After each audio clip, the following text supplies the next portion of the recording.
किसानों के आंदोलन में जिस तरह से खालिस्तानी झंडे, बेहद संगीन और देश विरोधी काम में लिप्त कुछ लोगों को रिहा करने की मांग इस आंदोलन में उठी है, उससे लगता है कि यह आंदोलन किसानों का नहीं बल्कि इनके आंदोलन में किसान संगठन शामिल हुए हैं।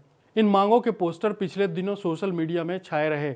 ऐसे ही खालिस्तानी पोस्टर और झंडे भी देखे गए। यही नहीं, एक खालिस्तानी आतंकी का लंगर भी आंदोलन स्थल पर देखा गया। शाहीन बाग में बैठे कई चेहरे इस आंदोलन में नजर आए।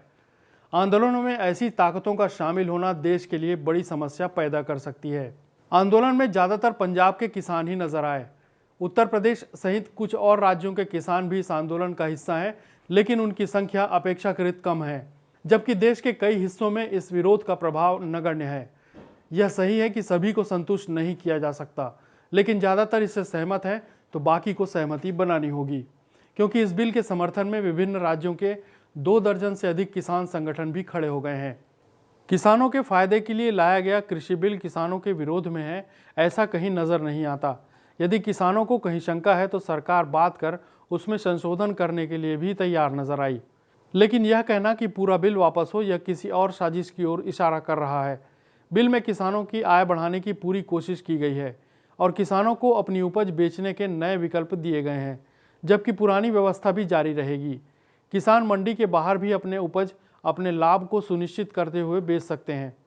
किसानों को मंडी में 5 से 10% तक अड़हतिया सहित अन्य खर्च के रूप में देना होता है। यही मंडी के बाहर यदि किसान अपना उपज बेचते हैं तो उन्हें अपनी जेब से यह रकम नहीं देनी होगी।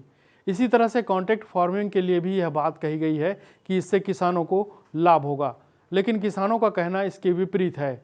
इसी तरह से किसानों के बीच यह मांग पहले उठी थी कि एमएसपी पर मंडियों में भी खरीदी होनी चाहिए, जबकि मंडियों में खरीदारी बाजारों के लिए भी होती है और बाजारों के लिए क्वालिटी के आधार पर ही रेट तय होते हैं, क्योंकि किसान कई तरह की क्वालिटी का उपज खेतों में उपजाते हैं।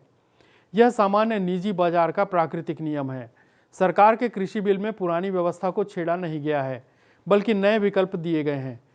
इन सब के बावजूद यदि किसानों को लगता है कि विकल्प उनके लिए नुकसानदायक हैं, तो वे पुरानी व्यवस्था के तहत अपनी उपज बेच सकते हैं। कॉन्ट्रैक्ट फार्मिंग करना या न करना किसानों की मर्जी है। यदि वे नहीं करना चाहते हैं तो इसके लिए जबरदस्ती नहीं है। नए विकल्पों को नकार कर पुराने ढर्रे को अपनाया जा सकता है, क्योंकि सरकार मंडियों को खत्म नहीं कर रही है। यदि लगातार मंडियों में खरीदारी होती रही तो सरकार उसे बंद नहीं कर सकती, यानी पुरानी व्यवस्था पर रहकर नए विकल्पों को किसान दरकिनार कर सकते हैं। यदि किसानों को लगता है कि सरकार ने किसानों के साथ गलत किया है, तो सरकार को जवाब देने का इससे बढ़िया तरीका किसानों के पास नहीं होना चाहिए।